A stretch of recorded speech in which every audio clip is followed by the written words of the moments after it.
The translator started explaining that Jinwoo accepted his request, but only on one condition. He said he would accept it if he fought with full power. The other hunters didn't understand what was happening, but Ruji was curious. Since they had a high-ranking healer with them, this fight shouldn't lead to serious injuries. Ruiji liked the idea and asked the healer to take care of the wounded, especially himself, pointing at himself. The other hunters from the Korean Association started guessing that this was the little-known tent hunter. One of them couldn't believe that this young guy would fight Ruiji Goto, the top hunter. Cha Hunter thought nothing bad would happen since Jin Woo had cleared a high-ranked dungeon alone and killed 100 high-level orcs. But suddenly, Hunter Beck told her she was doing well despite being surrounded by so many hunters. She replied that she couldn't be distracted, especially now that they had arrived on the island. She then asked Beck if he knew Jinwoo, and if he could stop this fight. But Beck said it made sense for Ruiji to fight Jinwoo himself. He also admitted that he wanted to see the fight, and wouldn't interfere because the thought of it excited him. If Jinwoo had become stronger than he was during their last encounter, then this fight would be something to watch. At that moment, I decided to start the fight, but I didn't expect my opponent to act before I did. His hand was already near my face, but I dodged it successfully. I was also very fast, and as soon as I got away from him, he attacked me before I could even finish speaking. Ruiji was sure that I wasn't a magic-type hunter because of my fast movements and silent steps. He started thinking that I wouldn't be able to fool him and decided to force me to reveal all my secrets. I looked at him and realized he wasn't like the other hunters at all. There was a much stronger power inside him. But his strength didn't bother me at all. As I dodged his attacks with a smile, my opponent started getting frustrated. The Japanese hunters watching the fight began to wonder if they should stop it. After all, Ruiji was taking this fight very seriously, and his attacks were intense. The other hunters could barely keep up with his speed, but Jinwoo was handling it well. Not many people could dodge so many strikes from Japan's strongest hunter. Hunter Cha noticed that Jinwoo wasn't holding back at all, even with Ruiji's constant attacks. It was as if he was provoking him on purpose. At the same time, a hunter called Absolute Weapon returned and saw the fight. He realized that something interesting had happened while he was gone. Ruiji kept attacking and started wondering if Jinwoo was just lucky, or if he really was this skilled.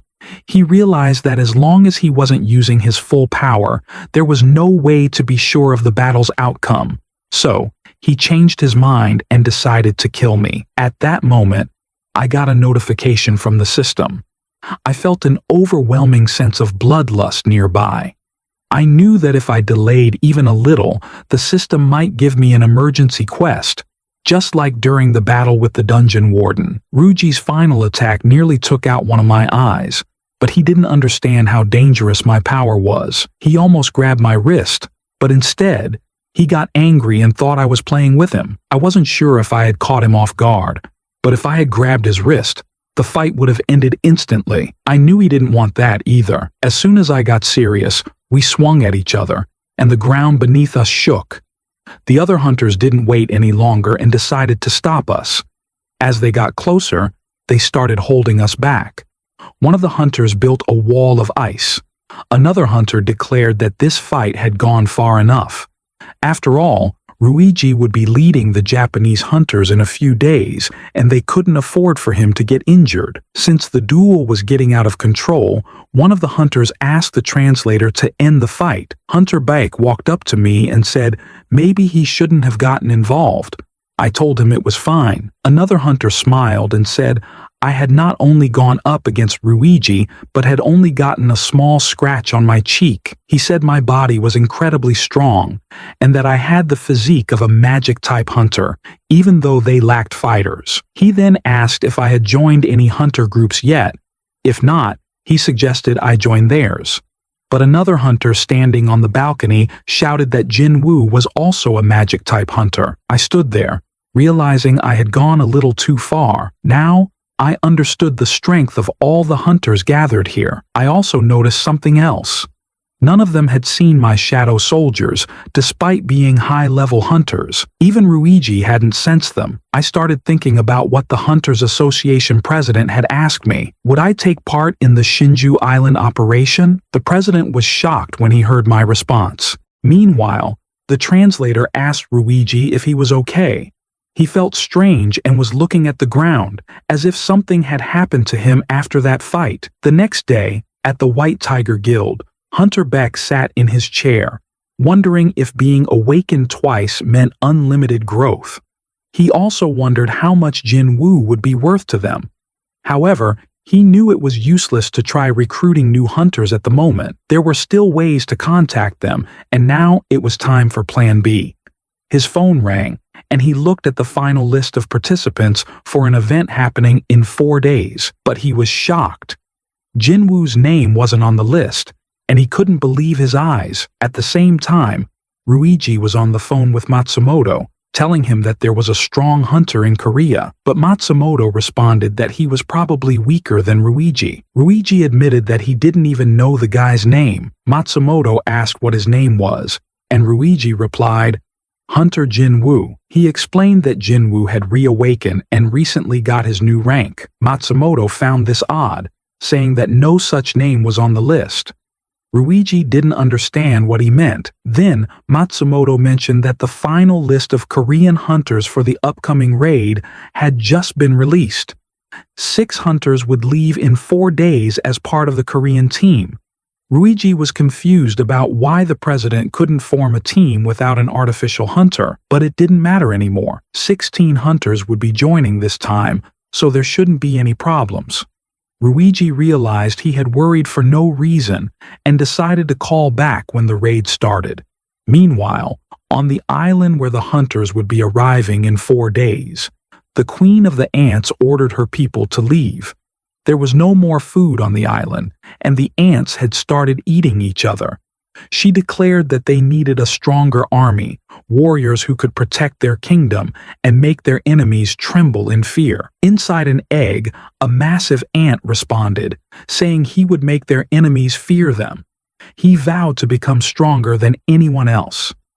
As soon as he hatched, waves of powerful energy erupted from the island, followed by a terrifying presence. A little while later, I took my mother and sister to our apartment, but when we arrived, the place was a mess. I quickly realized that while I was in the demon castle, things had become chaotic. But my mother reassured us that house chores after 4 years were no big deal. We could clean everything together. As we cleaned, she mentioned that the house had gotten really dusty in places that weren't usually visible. I told her that since we had been living here since childhood, it wasn't surprising. But then, she suddenly asked if I had heard anything about my father. I hesitated before answering, saying I hadn't heard anything. I wondered how she would react if I told her that I had also become a hunter like my father. There was a reason my mother hadn't moved out of this apartment, even though I had already made more money than most people could imagine. She was still waiting for my father, believing that one day he would return home. At the same time, a group of men was discussing the ants' terrifying evolution. Every new generation of ants was far superior to the previous one.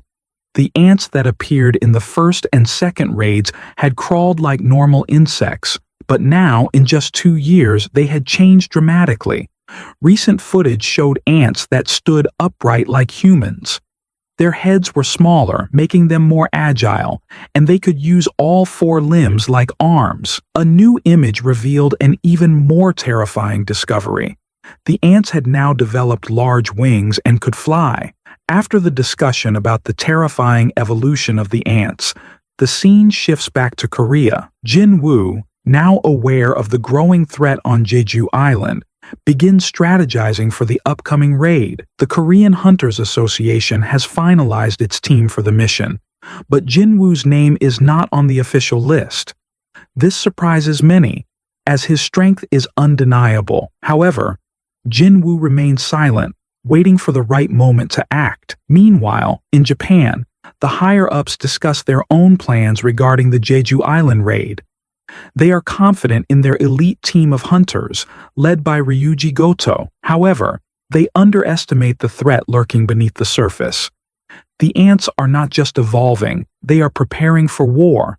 The newly hatched ant, now radiating an overwhelming aura, possesses intelligence far beyond the others. Unlike the mindless drones before, this ant exhibits signs of strategic thinking, making it an even greater danger. Back at home, Jinwoo spends time with his mother and sister, cherishing the peaceful moments before the inevitable battle. His mother, still hopeful about his father's return, remains unaware of how powerful her son has become. Jinwoo, on the other hand, knows that the life of an S-rank hunter is filled with dangers beyond imagination. As the raid day approaches, tensions rise. Hunters from Korea and Japan prepare themselves, but Jinwoo remains on the sidelines, waiting for his opportunity. The world is unaware that the strongest force in this battle is not in their ranks. He is observing from the shadows,